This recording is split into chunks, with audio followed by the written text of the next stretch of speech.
Hello, everyone. It's episode 56 of the General Damage Podcast. Sup, y'all? Hey, everybody. Yeah, I'm Nick. I'm Will. And I'm Shane. And Shane, I still don't get it. Don't get what? Are you talking about, was it 2 weeks ago or 3 weeks ago's a title for one of our episodes? That one? No, not that shit. Okay. So, Facebook likes to do memories. Oh, that thing. Yeah, and I think that was 2012, or maybe it was in your first year, I forget, where you basically started taking images and tagging friends you've made in college. No. So, what happened was, I only made one of those because I saw everyone, did one, but they were all, preset images. And so what I did was I made one using only mechs. Right. The other thing was, what Nick's talking about, by the way, for anyone who's an anime fan who listens to us, if you watch the anime Durarara, one time, Dashiell and I... Wow. It's a really, really weird name. Our friend of mine, Dashiell, he and I were sitting there on the computer, and the image popped up, and I was like, I should tag us, because this fits our group, our little friend group. And he was like, oh yeah, it does, doesn't it? So I tagged people. Okay. At least that's how I remember it. Either that, or I did it, told him about it, he said it was a good idea. It was either we did it together, or later he was like, yeah, no, it makes sense. But either way, he's a fan of the show, I'm a fan of the show. And what Nick's talking about is I tagged him as a character whose name is Shizuo, and so far... Because I'm such a Shizuo. Was that? Because I'm such a Shizuo, or whatever. Well, so... I'm a 5'11", 280-pound white guy. Are you watching the video clip, Will? No, it's just Nick's reaction. It's just the best.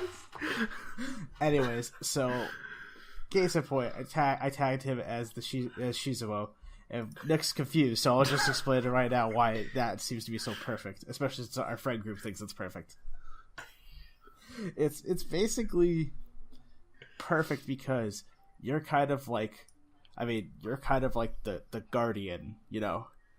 You're a big guy. You don't want to be confrontational with people. You just want to go about your business. But if someone is an ass, you're not going to sit back and let it happen. Right. Basically, that's the character Shizuo. He's got this ridiculous, ungodly strength. He's the only person in the show who has it. And he generally does not go out of his way to fight people, but people constantly end up fighting him. And it's funny because he grabs vending machines and will throw them at people.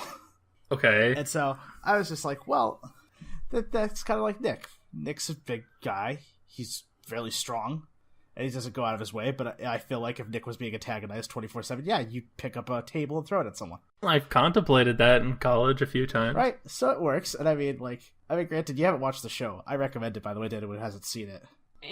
But granted, it's a non sequitur episodes setup, so not every episode is technically in order, and it's like 7 overlapping storylines.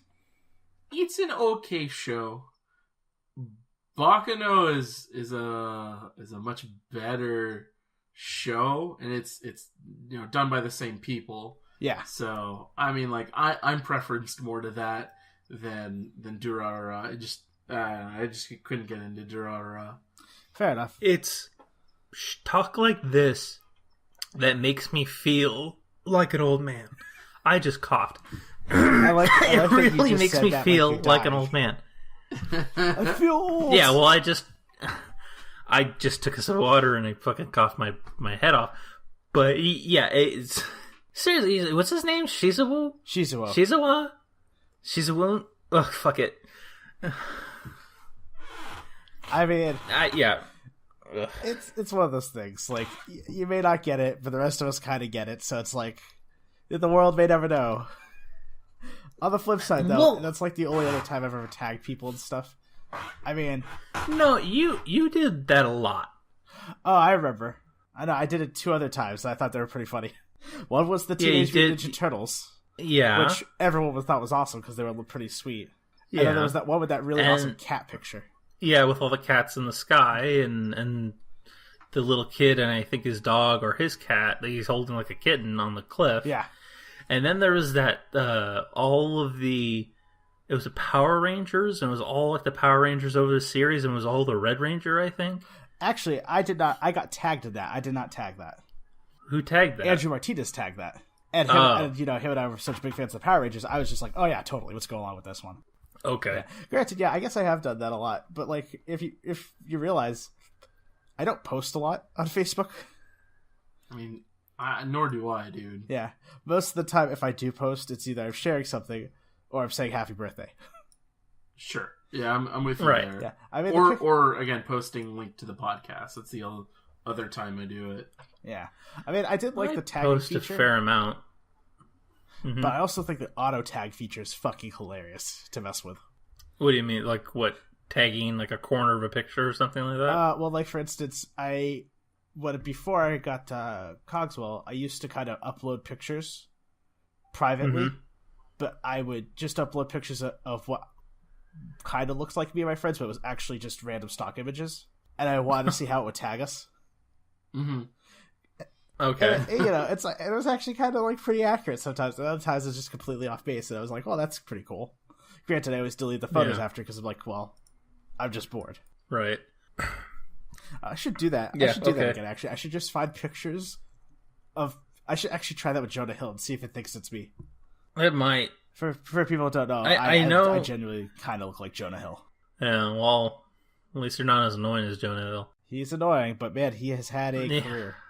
Yeah, he has, and it's one of those careers where I'm like, why?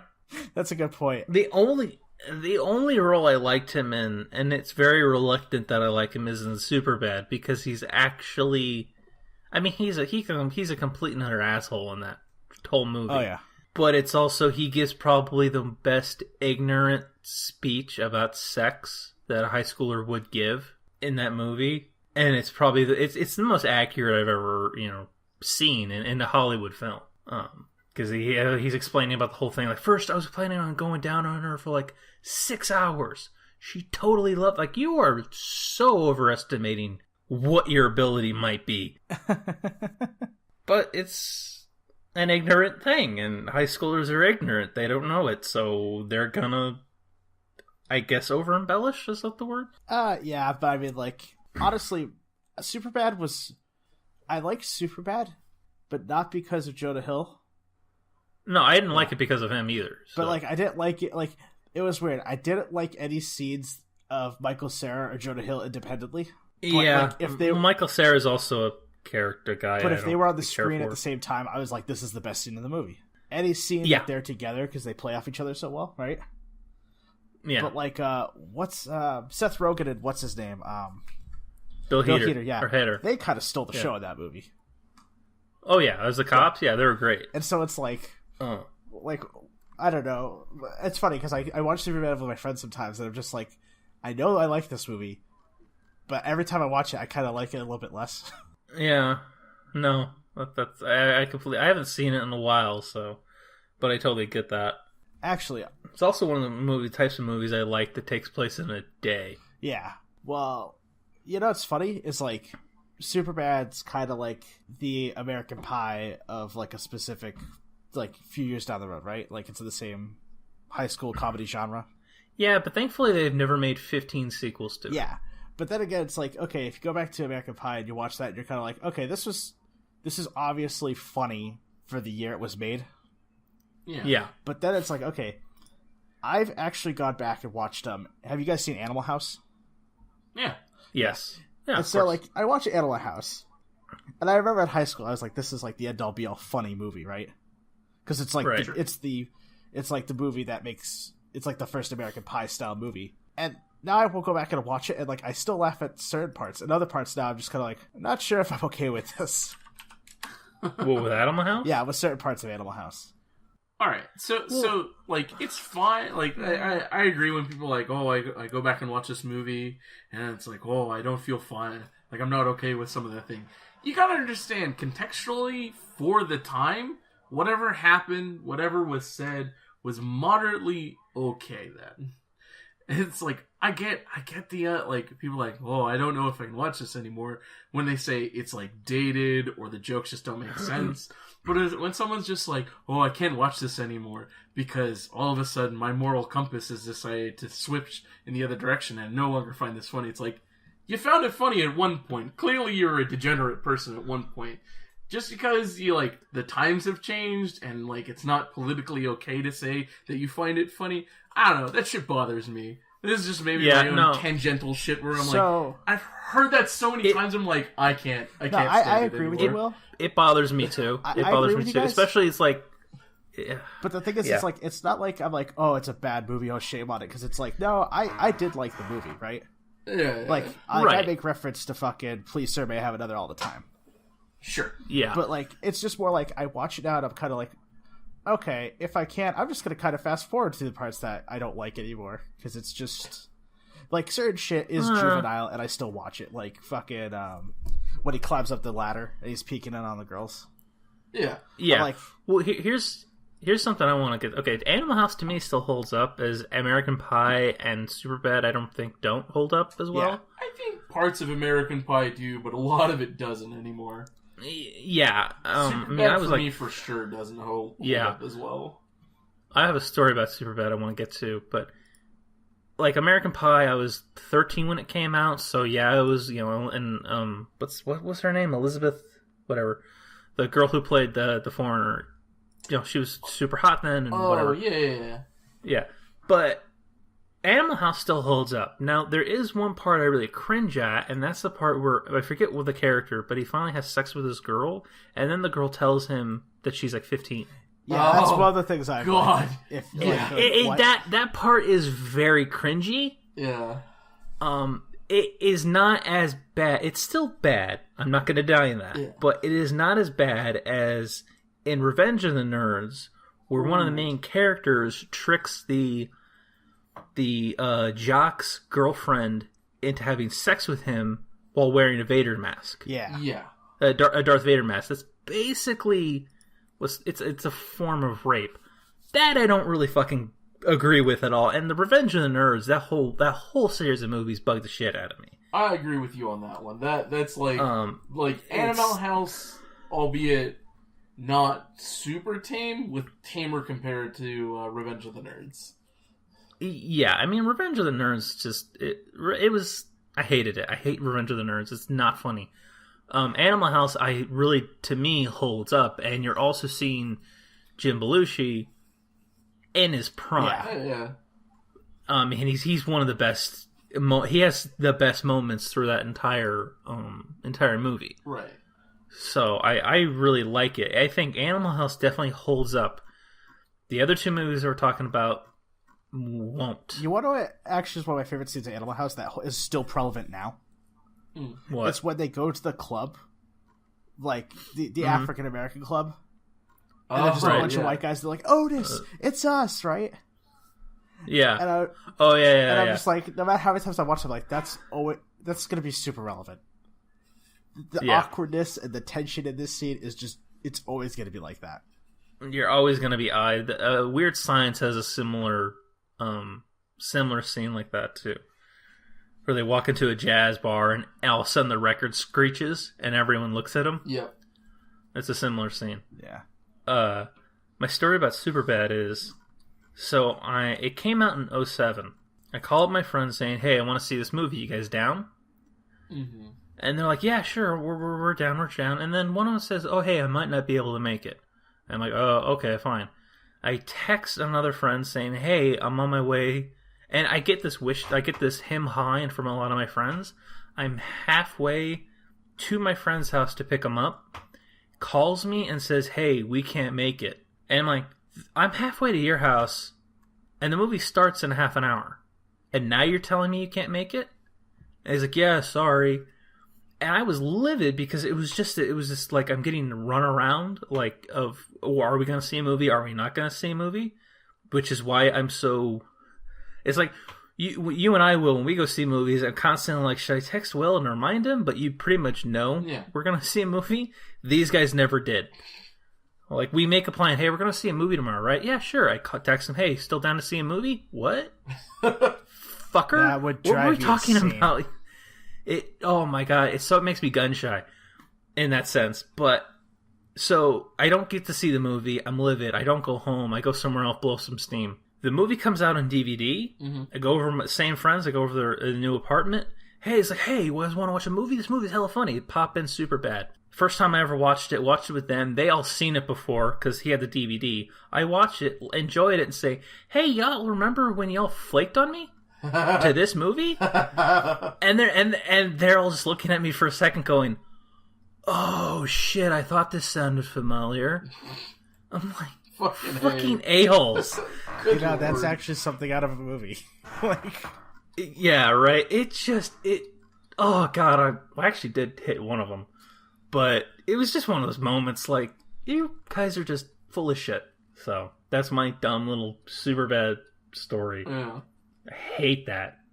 Fucking, what did we talk about? We're gonna go see a movie tomorrow, right? You can't remember tomorrow? Whoa. Tomorrow's like a day away, man. And I don't know if my brain's gonna last till that day. For you and me, Will, tomorrow is in about 4 hours. For Shane, it's in about 1. Yeah, that is accurate. That is true. I mean, you say that, but like the days just start to blur together. Dude, right?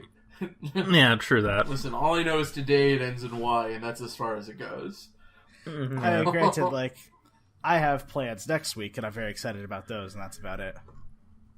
Fair enough. Yeah, tell us those plans, or you're just gonna... no, it's I pick it up a box of Amonkhet. It's Magic the Gathering stuff. Like, I pre-ordered it, and I'm like, ooh, I'm excited, and I haven't done this in forever. So I'm just like, oh, the 28th. Can't wait. Gonna... How many 2s? Go fish. Go fish. Fuck yeah. But yeah, like... Do you have any 2s? I mean, I know how you feel that, because when I make plans, I'm just kind of like, oh, cool, we're gonna do this thing. Well... When you make plans with, like, a dozen people, not a dozen people, it was like 6 people, and all of them flake at the same fucking time, oh, man, that's and you were constantly on their ass about, are we going to see this movie? You know, it's just, it's beyond aggravating, so. Okay. Actually, can I take this and segue into one of my topics? Sure. Sure. Because it's actually relevant, because I had these exact similar feelings last night, Nick. Alright, I've been playing Persona 5. Yeah. The game is basically, you know, it's kind of like it's one part RPG, one part high school life simulator. Yes. Life? Life. Okay. Yeah, no. What? God. Is this down in Alabama? Wrong genre of game, but nice try. Japanese culture, man. They're crazy. Right. Anyways. What's the age of consent? I'm hoping 18. I don't know. In Japan? I'm looking that up. Okay. Anyways, so this game, it's a life, you know, part life simulator, right? Yeah. Cool. Right. We got that down. So one of the things I realized in this game is like a huge part of, like I told you before, you have to interact with your friends and do things with them to increase their your teamwork with them, basically. Social links. Yeah, in Persona 4, they were called social links, and this one's just called hanging out with confidants. Okay.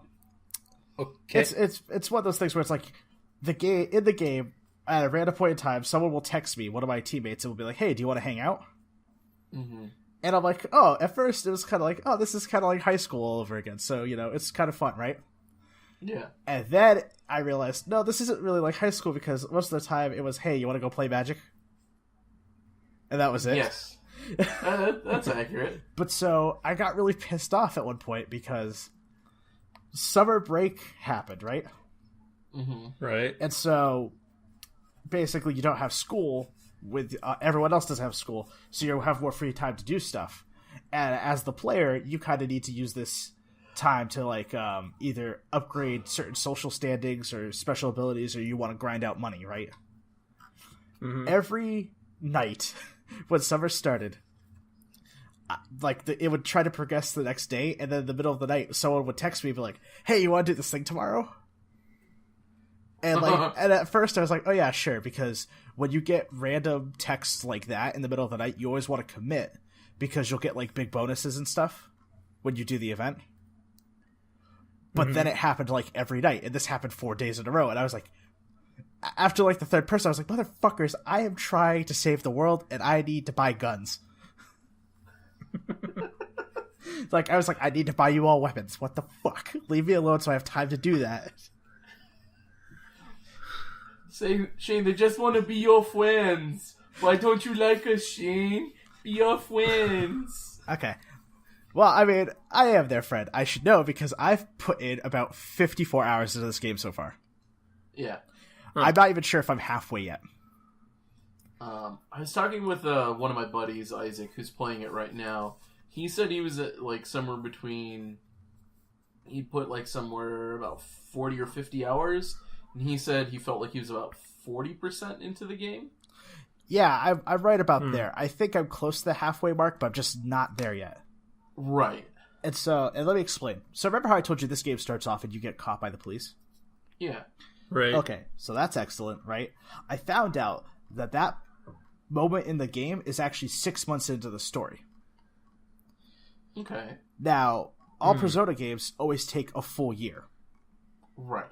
So that means that you getting caught by the police happens at the halfway point. And I haven't been caught yet. I haven't gotten to that part of the story. So I know I'm kind of close because I've got a pretty good team set up. Like, I've got 5 characters now. I'm level 35. Right. Question. You said, okay, in the beginning you said you were caught by the police. Right. And I remember when you were telling us about the game, that you said that's why everyone was shunning you in the high school? Oh, no. So that's, it's separate. You're shunned in the high school because prior to the start of the game, prior to everything, you got, and actually I'll explain how that happened for you guys, because it's actually really messed up now. But basically, you got a criminal record on assault charges. And actually, spoilers for anyone, but do you guys want to know what happened, how you got those assault charges? Yeah, I don't think I'm going to be picking up this game anytime soon, so go ahead. Don't tell me in my... Okay. Well, no. It's actually going to make you mad. So, I told you before that you basically stumble upon a guy, and he's drunk, and he's kind of like sexual... He's basically like assaulting this woman, kind of, right? Like, he's not leaving her alone, he's harassing her. Well, you find out that those people actually know each other. And that the guy's crooked, but the girl's also crooked. And what happens is when you intervene and the guy falls over, he like cuts his face open. And that's stuff you already know. You find out that the girl, the police start coming, and the guy looks at her and goes, "You're going to tell the cops that this kid attacked me." And she's like, "Why would I do that?" He goes, "Because if you don't, I'm going to leak to everyone else that you've been embezzling money." And she's like, "But you told me to do that." And he goes, "Aha, but there's no evidence linking it back to me, and you'll take the blame." Oh, yeah, man. so it's like a really shitty moment when you find that out, because that's messed. Yeah, there's just no way out of it. And then when the police show up, the lady's like, "This kid pushed him and attacked him out of nowhere." And your character looks at her and is like, "What the fuck?" Just like, what a bitch. Yeah, and so then, you tell all the other characters in your party, like, they keep bringing that back up as like there's always a moment where it's like, "Hey, explain what your situation," and everyone's always the same with like, "Wow, that's shit. There's nothing good about that." Yeah. No, that's messed up. Yeah, and so that's actually a better driving point now, because when you don't find that out first, you find that out like a quarter into the game. Okay. And so, like, that's been kind of driving my actions now a little bit more when I, like, make dialogue choices and stuff. Mm-hmm. Right. So I'm just kind of like, okay, well, now I just want to remove shitty people from the world. That's what I want to do. But yeah, I've 54 hours in. I'm almost halfway, I think. I'm pretty sure. And so far, it's been pretty good. Everything's fresh. There's, like, I've completed... Let's see, I've completed 4 dungeons, basically. Okay. And I've done about, cool. I've done at least 15 side quests, I think. Mm-hmm. And the best part is the side quests don't feel like a chore. They feel like really fun to do, and they're like a great way to break up in between doing main dungeons, which is nice. That's good. I hate when games make side missions a chore. That's the worst. It's kind of what I'm running into with Sleeping Dogs. I mean, like, they're not... It's an open world game, and I see all the side quests I can do in the map. Mm-hmm. Mm-hmm. And it's like that question, like, do I really want to do this? Do I not want to do this?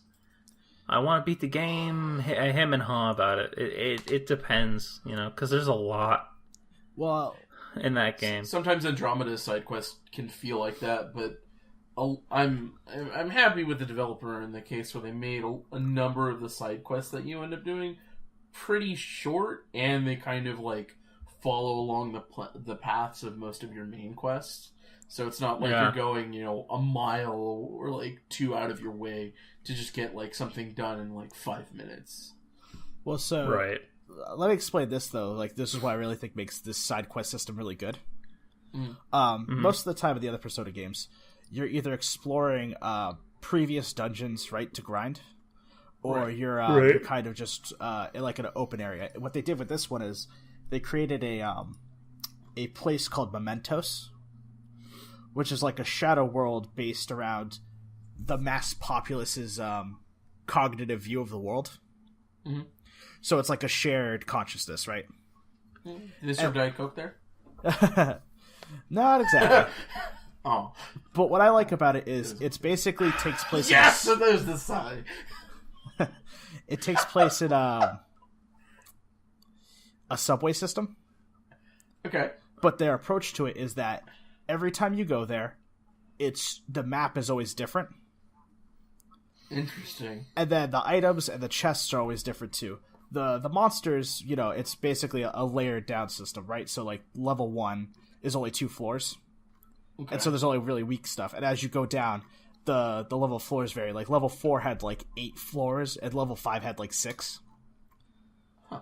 But it's nice because like it's always different when you go in. It's especially when you go down, the layout's always different, the items and stuff, and it's great for grinding because it makes navigating it fun.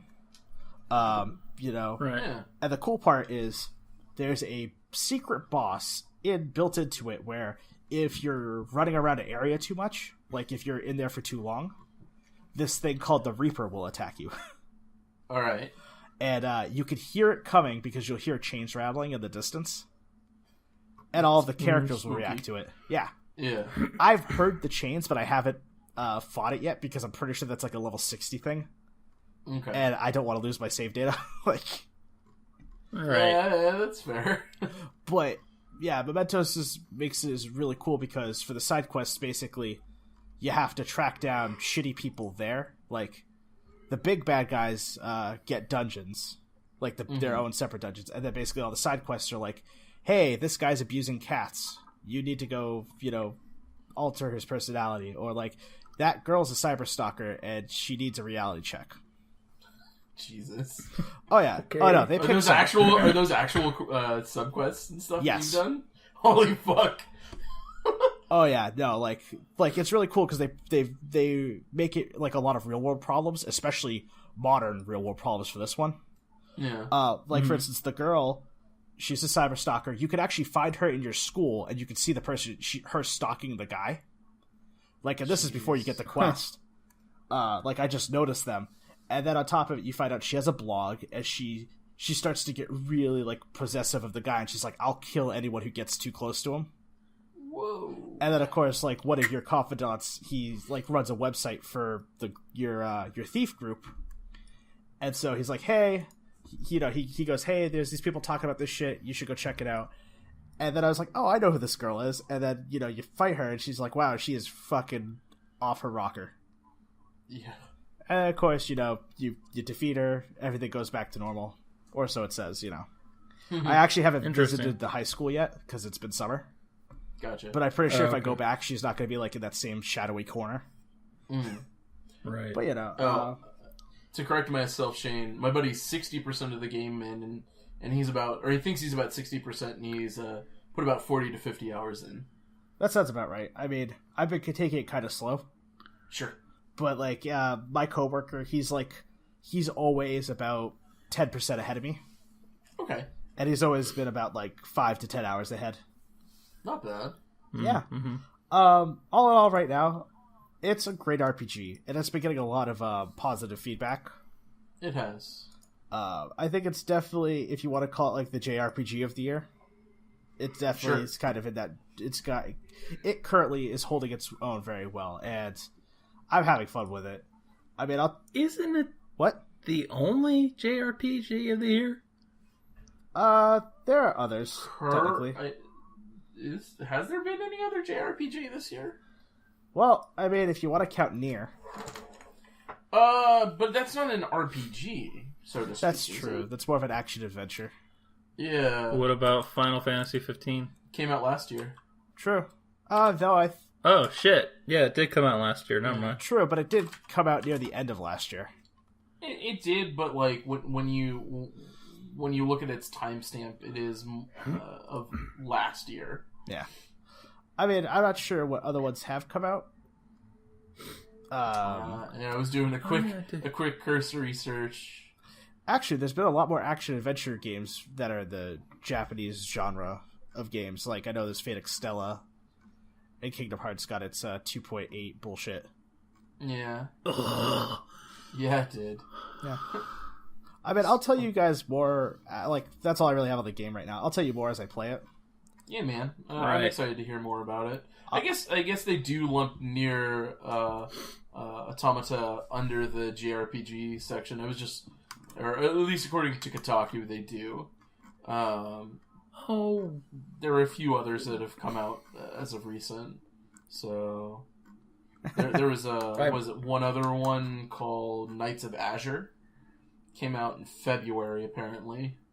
It came out on PC. PC Steam gets like 1,000 titles a week. Oh wait, I can't name one other one. What's the other one? Tales of Berseria. Oh yeah, that thing. Yeah, you know what's really funny? Everyone's like, "Oh, aesthetically, great game." As a Tales game, it's not. It's just like the last one. Yeah, it's not so good. Yeah. Oh, a Digimon game came out. That was another one. Next Order came out in January. So you just reminded me. There's one last thing I wanted to say about what Atlas did with this. What? You could buy character outfits from previous Atlas games, right? Yeah. You could also. There's also a Catherine character pack. Oh Jesus! And the best part is it changes the battle theme to the Catherine theme. That's cool. Yeah, and like out of all of the I don't normally get costume packs for JRPGs. It's not like it's one of the few times where I'm like, not really my aesthetic to buy. Sure. But for the Catherine one, I was like, I might do it just because it's pretty fucking funny. That is pretty awesome. That talk about sleeper hits. In video games, Catherine is definitely in that category. Oh yeah, I mean it has a competitive scene. I'm not surprised. It is a speedrunner's wet dream in its own right. It is who can solve the puzzles the fastest. Oh yeah, yeah. Did you guys hear about the Zelda speedrunner for Breath of the Wild? I did not. Are you talking about the guy who rides the rocks? To Ganondorf? What? Say what? Are you talking about the guy who rides the rocks? No, that's hilarious. I like that. No, I was asking if the guy went from beginning to Ganondorf immediately. No, I don't.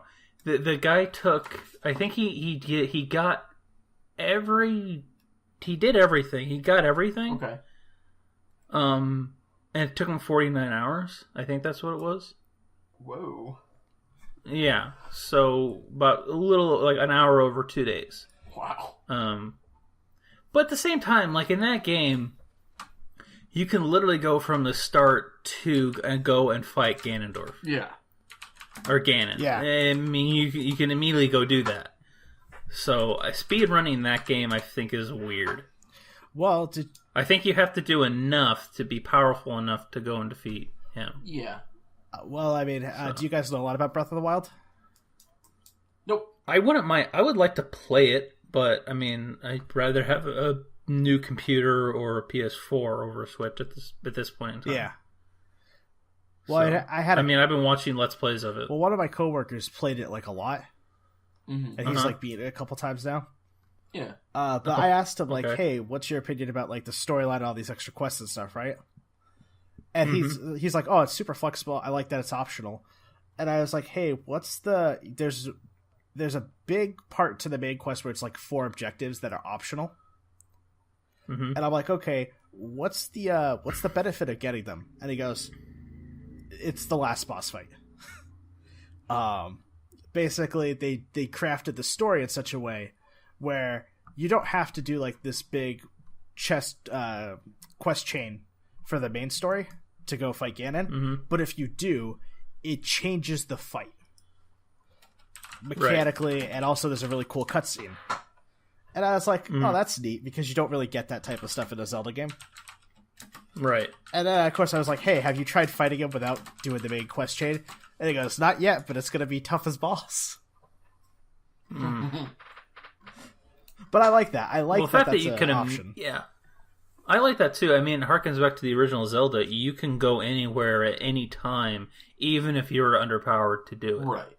I think that's really And the fact that you can literally go and try and fight Ganon at, with shitty swords and shields is interesting to me. Yeah.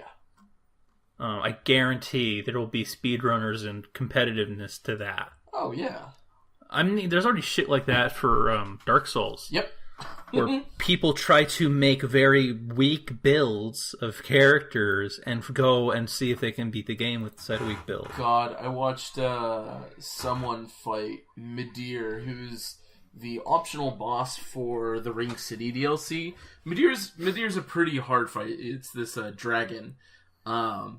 And they fought it no armor, and it was like New Game +7 that they were fighting Midir at. So the thing hits like a truck and takes a fuck ton of damage.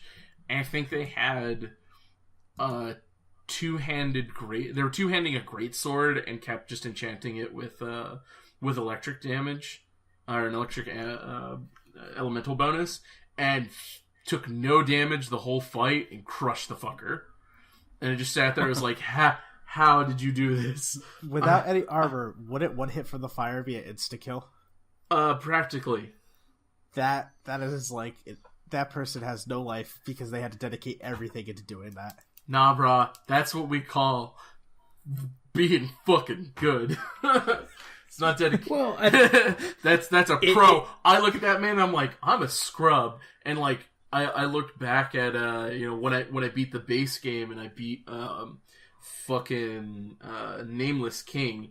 I was like, oh man, going into that fight, I was like, level 93, so kind of outmatched comparatively. But impressed that like I had only about 60 hours of gameplay and had beaten main game and first DLC at like level 107, where like other people I knew were like way past that, and I was like, all right, I feel pretty good about my skills. And then I look at these other people, I'm like, nah, I'm an idiot, I'm a scrub. I have 2 left hands. Neither of them work. Well, okay, that guy got to New Game Plus level 7. Correct. So that means he has been playing a lot, but it also means he's been reading everything that he gets, armor-wise and weapon-wise. Yeah. So he knew how to do it, and that's New Game Plus 7, which means he's probably played that game 8 times. Oh, wow. He's figured out patterns. He knows, I think he knows what he was doing in that fight. It probably took him a couple of tries. Oh yeah, no, easily. Midir is a very interesting fight, and it's one where you go in thinking that it's going to be comparable to other boss fights that you've done, and it realistically is not, because it's just this giant hulking fucking dragon who, if you're far enough away, just decides to charge you. Ugh. And its weakest spot is its face, and if you try and hit it anywhere else, you're bound to die. Like, there are strategies of like, oh yeah, go for the back hind leg, but even that area is unsafe because of the tail, and it has a fire breath attack that goes all the way back to its hind legs. Because it rears up and stands on its hind legs and shoots fire right underneath it, and it blooms out, and it goes back to its haunches, and it'll knock you over, even with a shield. If your just stability and poise aren't high enough. So it also has a bunch of dark attacks and has like the 2 different breath attacks that it uses, and they're all like frightening. So I think on my like 8th try going up against Midir, I finally killed it with like 3 Estus flasks to go and maybe like 10% health left. So quality boss fight. Nice. Sounds very standard for a Souls game.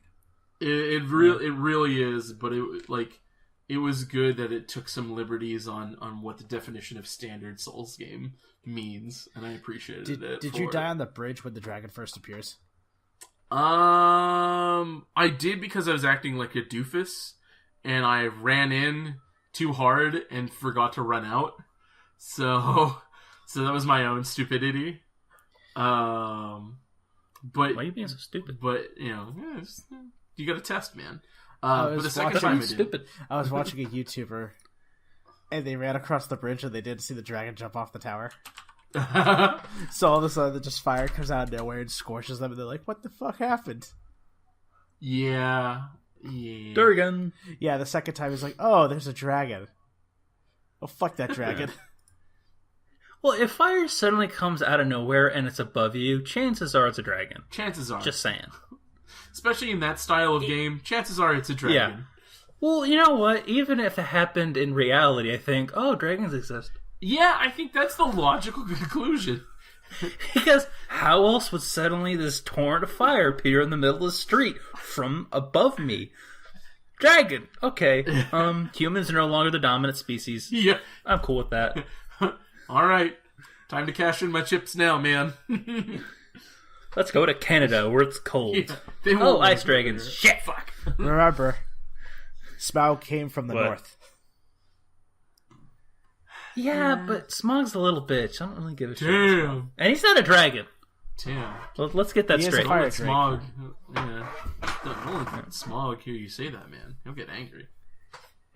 Oh, then I'll just smack Benedict Cumberbatch. I only bring it up because I was watching the movie yesterday. Gotcha. It's on TBS a lot. Yeah, I watched... Yeah, it is. I watched Battle of Five Armies, and I'm like... To be fair, anytime I watch any of the Hobbit movies of the trilogy, I'm just like, what is this? Just pop in Fellowship or Two Towers, you'll feel better. Oh, yeah. Easily. Or I'll pop in Rogue One, since I now have that on, on Blu-ray. So I'll just put that on and be like, yes, this is good. Speaking of which, since he mentioned Star Wars, I would like to get to some Star Wars stuff, but I want to talk about two business things that I thought was interesting. Okay, so I'll explain this because I don't think you guys know it so much. There's a company in China called Tencent. Mm-hmm. Shane, you might know this. Tencent owns Riot Games. They also have stock in like a bunch of other game companies. Mm-hmm. Yeah, this sounds familiar. And they have they are coming into America, and they have their eyes set on Steam. Interesting. It's basically a huge competitor. They have this thing. They have basically the same thing as Steam called Wii Game, Wii Game. I think that's what it is. Mm-hmm. Now, okay, Tencent's from China. China has 1.5 billion people. Something like that. And I think one of their major cities or regions has 300 million people alone. And America, all of the United States has 350 million people. So, like, put that in perspective, a lot of fucking people. Mm-hmm. Tencent for this Wii gaming system has 200 million users in China. Wow. Steam only has 120. Yeah.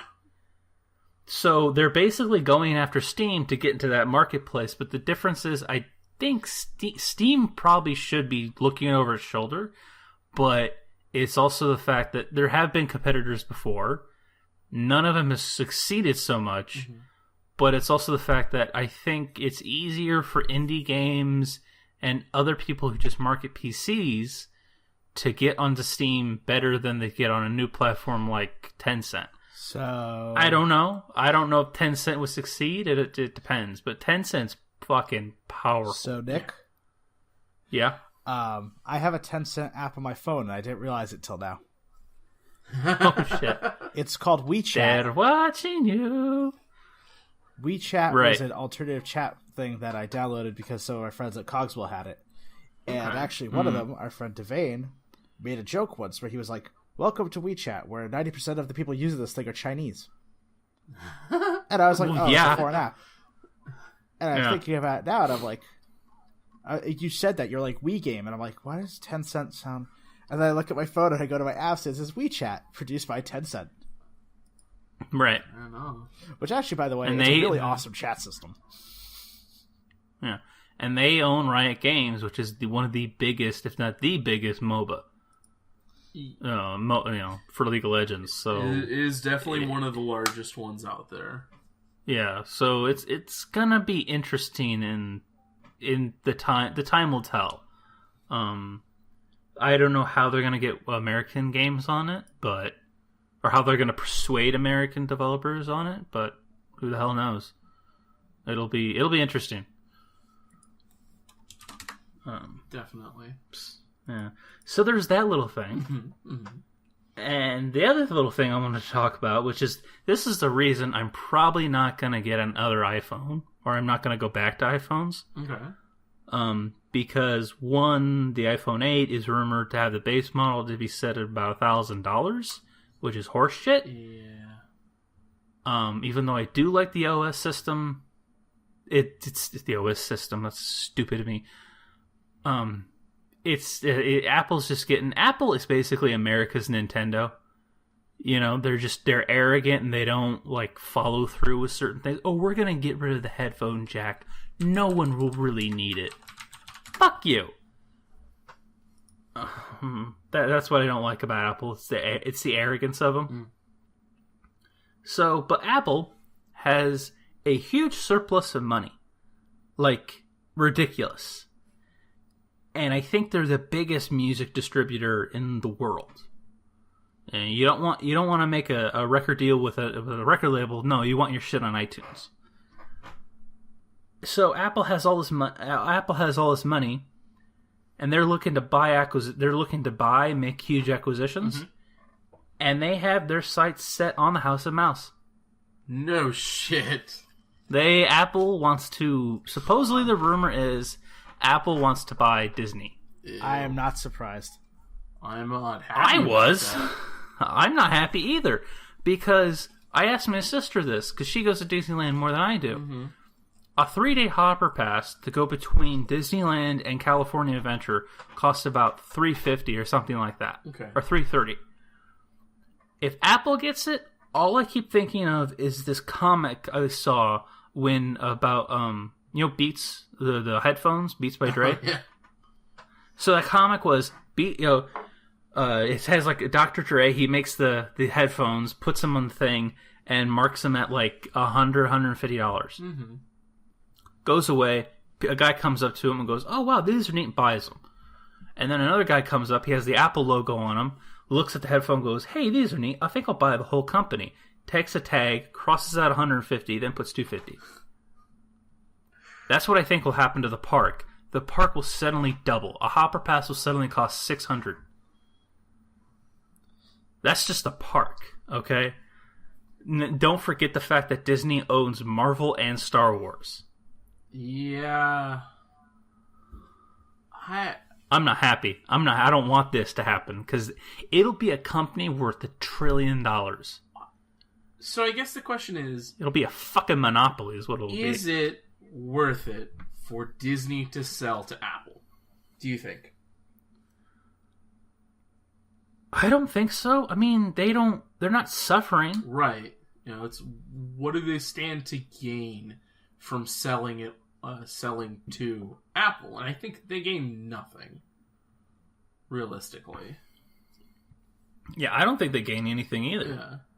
Yeah. It's just I don't like it, because for all of Disney's faults, I think Disney listens. Apple doesn't. Oh yeah, no, I totally agree. I think Apple is so full of its own shit that I think they don't listen enough. Yeah, and I don't like this, because to me Apple will just make everything more expensive. Yeah, as they typically do, it's more expensive for your bog standard hardware. Yeah, and more. Well, I mean, just in the realm of trying to buy any kind of merchandise for Disney, a movie, go into one of their parks. Yeah, it'll be ridiculous. It would definitely be miserable. Yeah.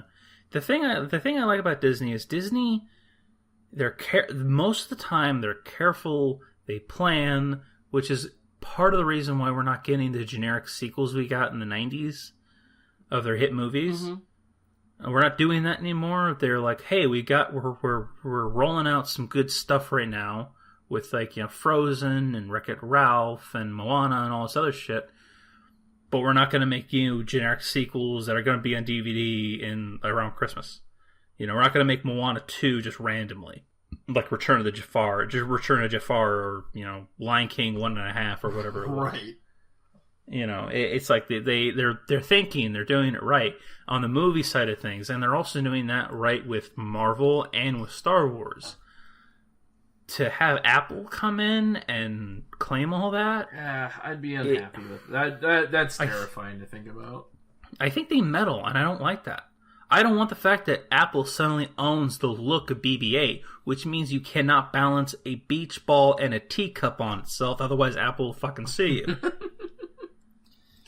Okay, a friend of ours on Facebook is making her own BB-8. Yeah, I mean, there are plenty of people that have made their own. If Apple owns Disney and then they own Star Wars, how much you want to bet she get a cease and desist order?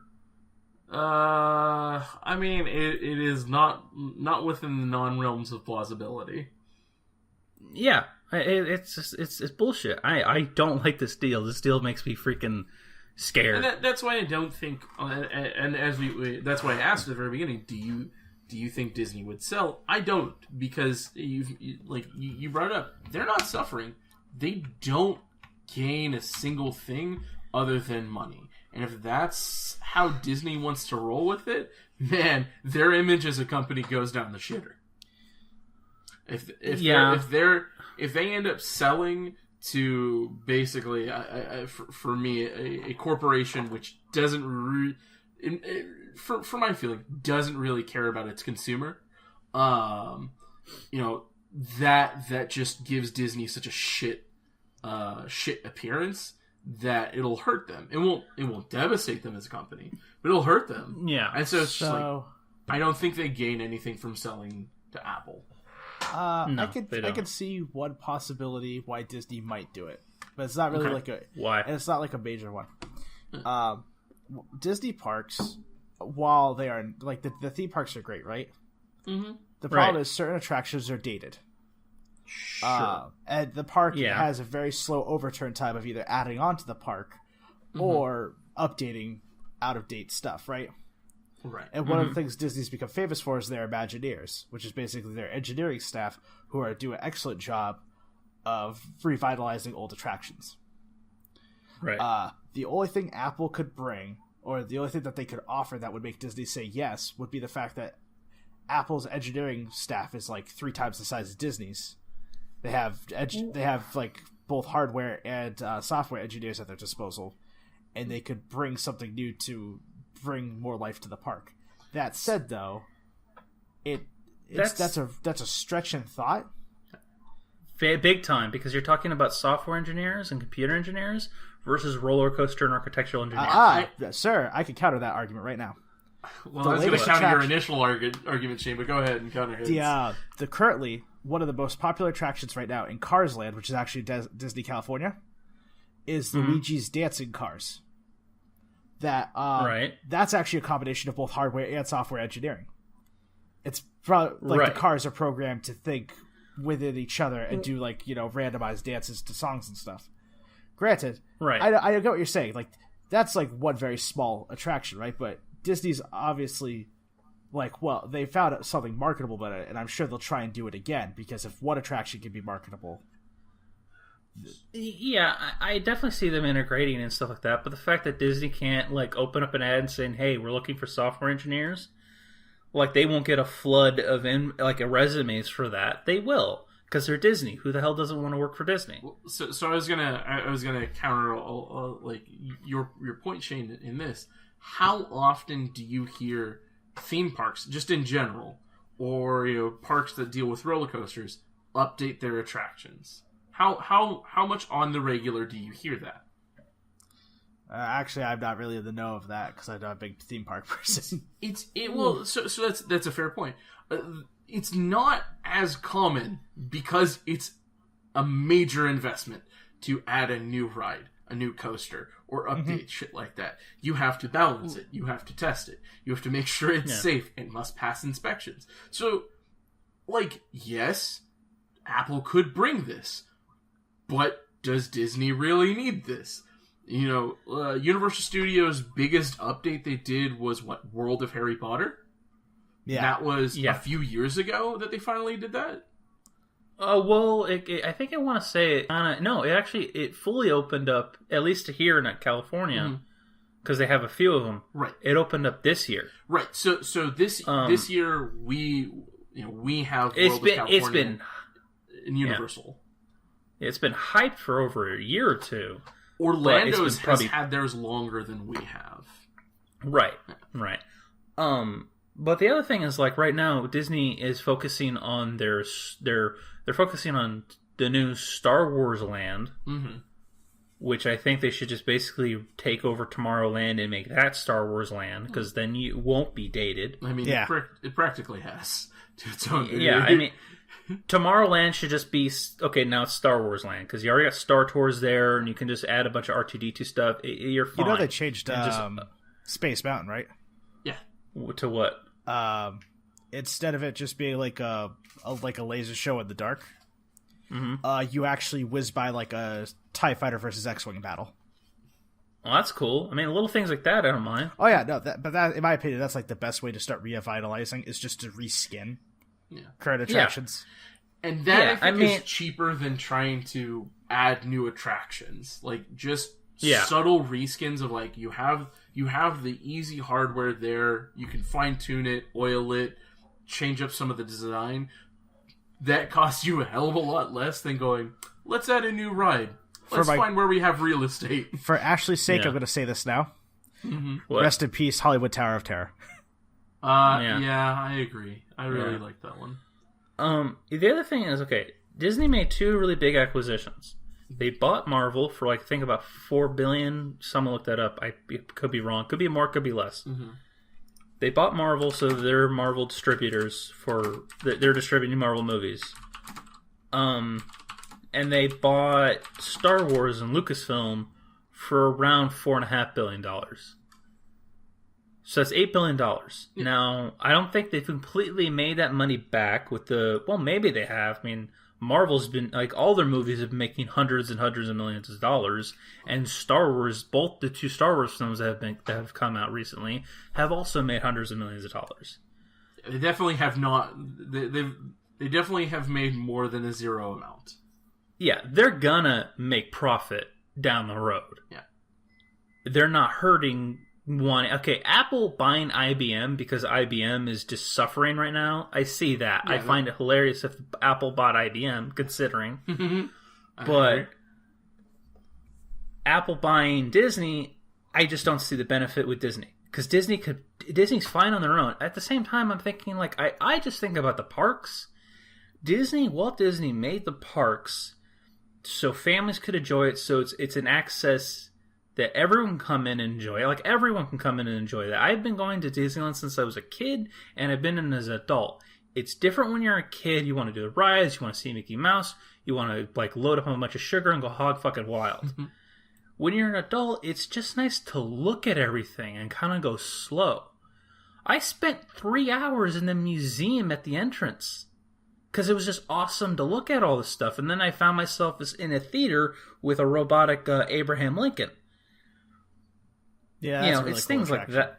It is a very cool attraction. So that's the thing. That's what Walt wanted. He wanted this over-expansive thing that literally people of all ages, and he said that, can enjoy.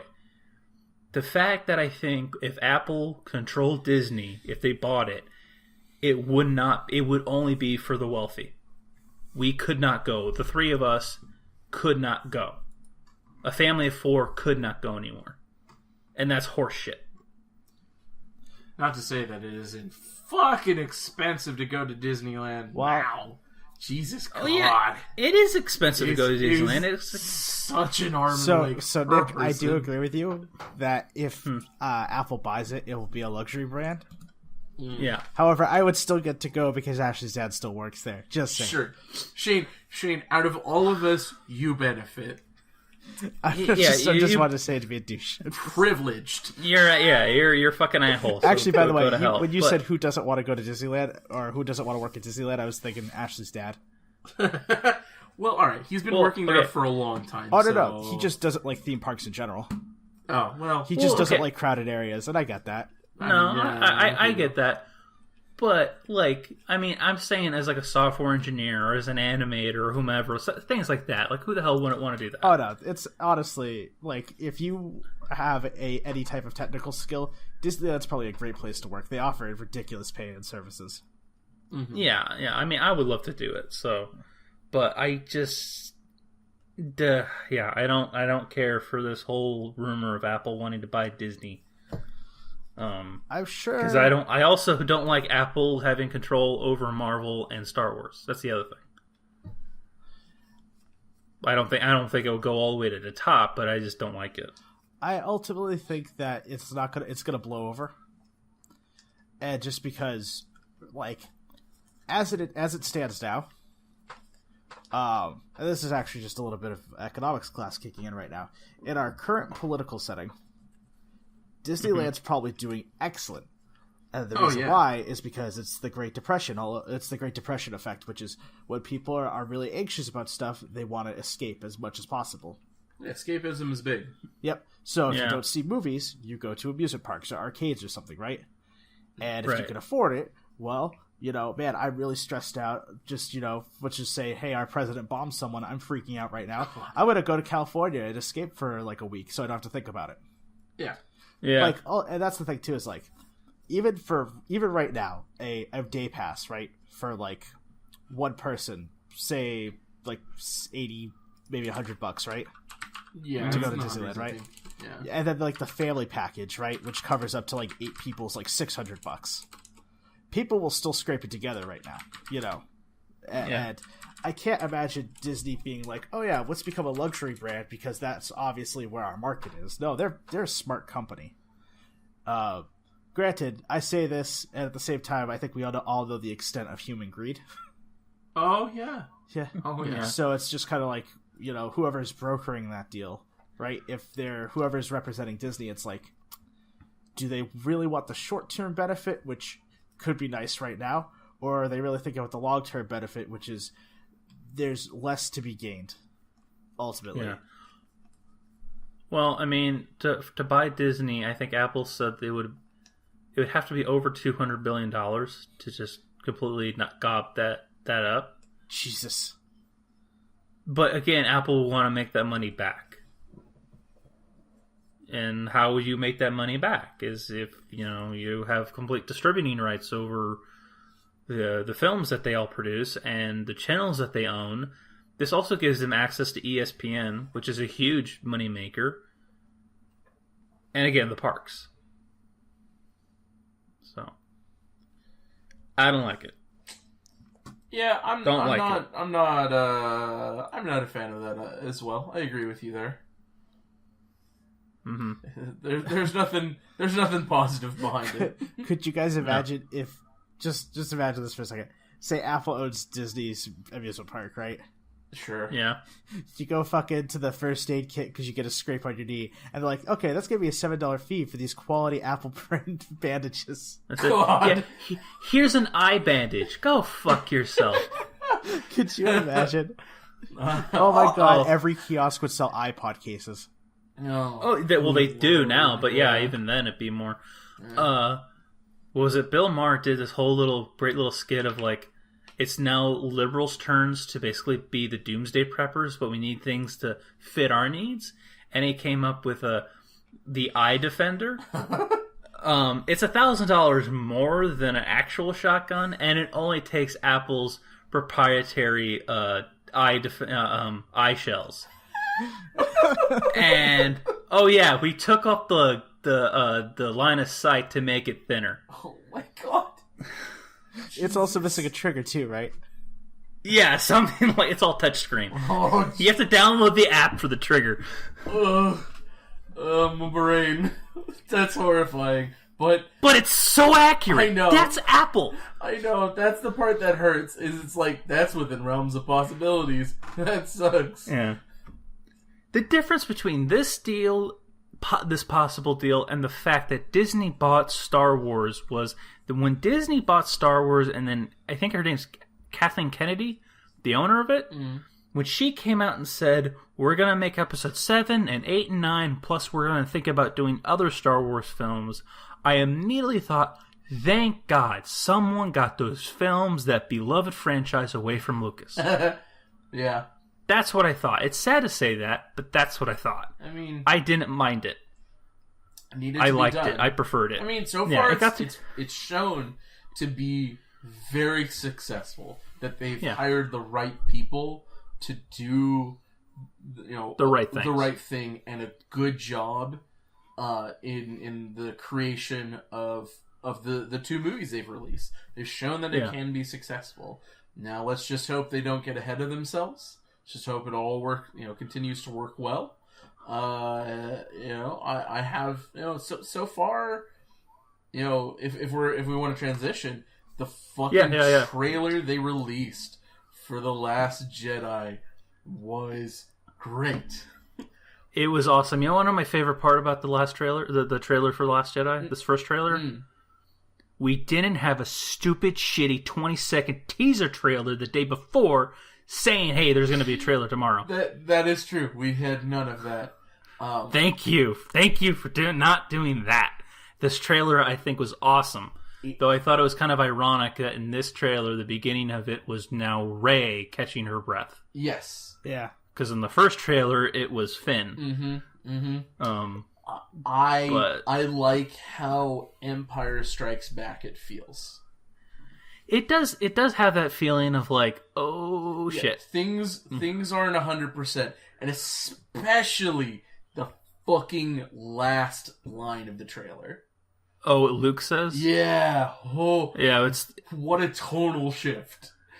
It's time for the Jedi to end. Yeah. Of all the people, that's not the person I'd ever expect to say that. I mean, it definitely was an interesting note to end it on. Mm-hmm. If I could just say though, everyone freaking out about it was like, "Oh my god, The Last Jedi!" All these things, and I was just kind of like, "We knew the title for like 6 months." If he didn't say some enigmatic shit about that, I'd be pretty pissed. If Luke was like, "I'm gonna make 100 more," like, what the fuck?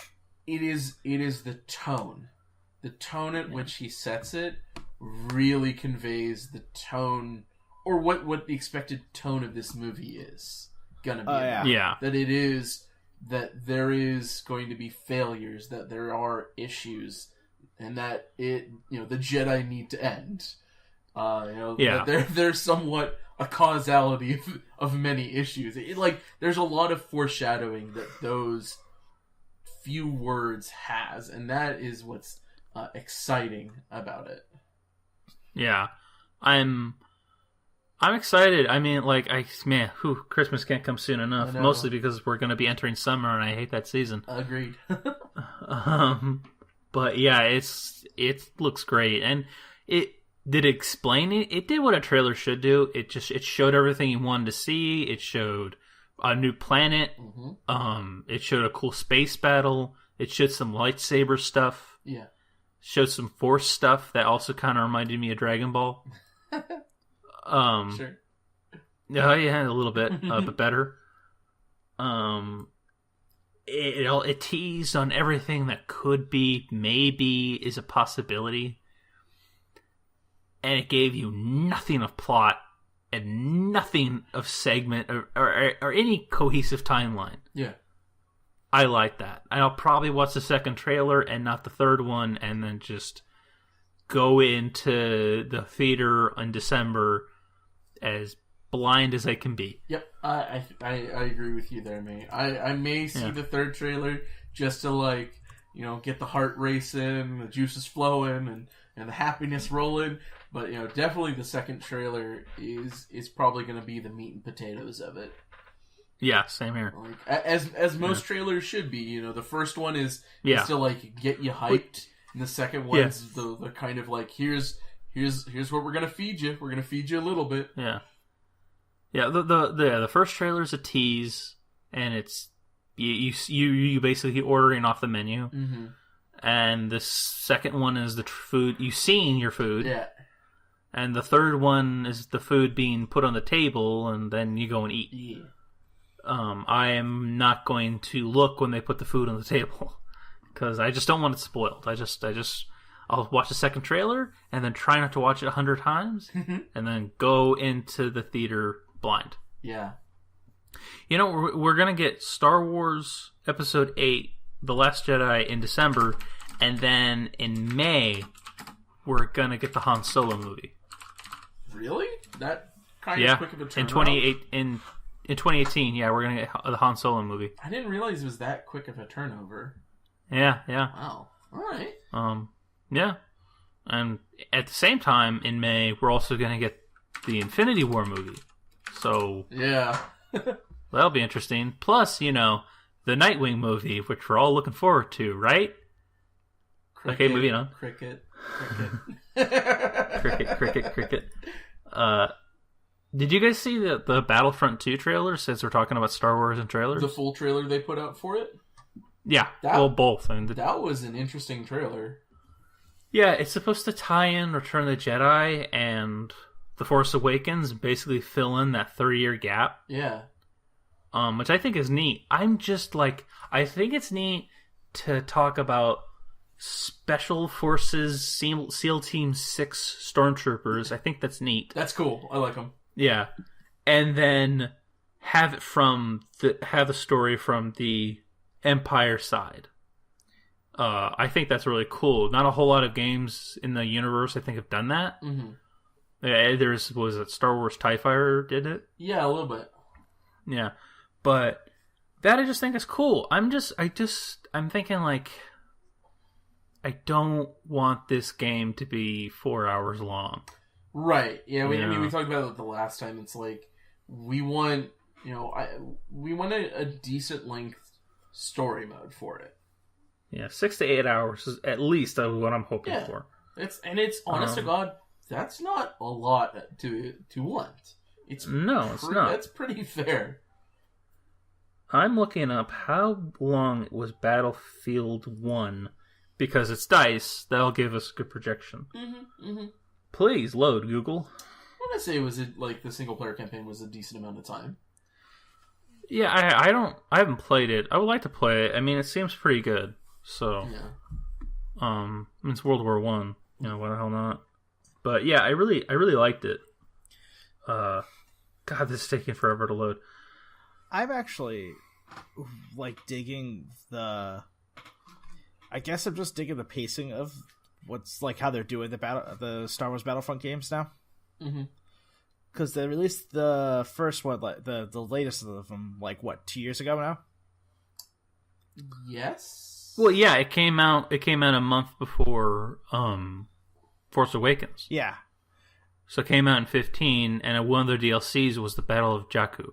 Yeah. Which, in my opinion, the Battle of Jakku should have been a whole single player experience.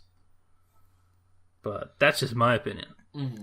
I mean, I just like the fact that they're like, hey, let's make this game, let's see how it does, let's see how the movies do, right? Right. And then they bring out this one because it's I was thinking about it, oh man, this feels so refreshing because it's oh man, I'm excited that there's a Battlefront sequel, right? Right. And it's just oh man, it's better than, when they go, here's COD. And here's COD again, 6 months later. Yeah. 3 months later, and here's more COD. Yeah. Well, hey, COD's coming out with a game called COD World War II, so let's see if that's different. Yeah. I predict it's going to have a beach. Yeah, why? I just don't go back to Europe. Why are you going back to Europe? Would be a great game? What? It's World War II from American perspective, where you just work a factory job for 3 years. And you press certain dialogue choices. I couldn't go because of my knee. or better yet, you opt to play as like one of the women working in the factories. And every day you just have to like tell your boss to go fuck himself. That'd be pretty cool. I was just thinking about that. I'm like, man, what would it be great to play like an economy simulator for World War II in America? That would be interesting. Yeah, okay, an interesting mobile game or like a Sim City game would be like a factory game where you're getting a lot of time and a lot amount of workers.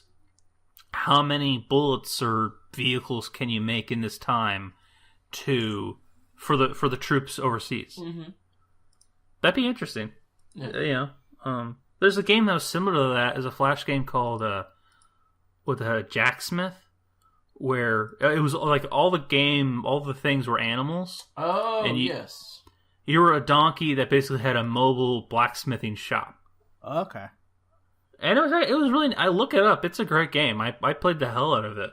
I would love a second one. And you had like align things. You had to pick different metals, and then after you got done making all the weapons, you could follow all the animals that took all the weapons that you made, and you could help them out occasionally with like power ups, and they would fight the monsters that they saw, and you could to collect all the loot. Look up Jacksmith. It's I think that's what it is. God damn it! I cannot find how long Battlefield 1 is. This is pissing me off. I think it's like 6 hours. Huh. 4 to 5 hours. Thank you. Good lord. Yeah. Don't know if I like that. I mean, like, 6 hours isn't necessarily a terrible amount of time.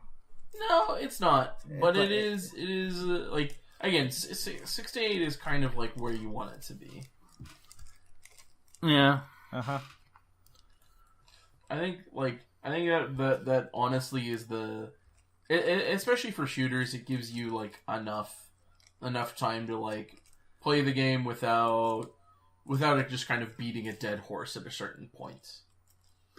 Yeah, most shooters aren't designed to be like your average shooter. Let's specify it more to that. Isn't really designed to be like an RPG or an action adventure game where like the story is as developed as those.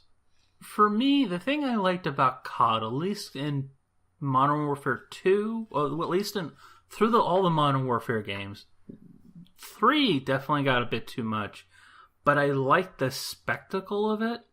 Like, this shit doesn't happen in the multiplayer games. You know, I liked that about the single player games, because the best way I said what the Modern Warfare Call of Duty games were, or, what those games were basically a Michael Bay film. Michael Bay films are kind of but to be in one would be exciting. It's a fucking roller coaster. Why the hell not? So that's why I like this. I always play the single player games. Oh, yeah, I feel you. I mean, it's kind of one of those things where I'm like, it'd be nice to just play a single player game. Mm-hmm. Especially a shooter. I was thinking about that the other day. Where like, I really haven't played like a shooter with a campaign in forever. Well, that's why, like, one of the games that's had both positive and negative press recently that's had a re-release is Bulletstorm. Full Clip, has its and that game is a single player shooter, first person shooter.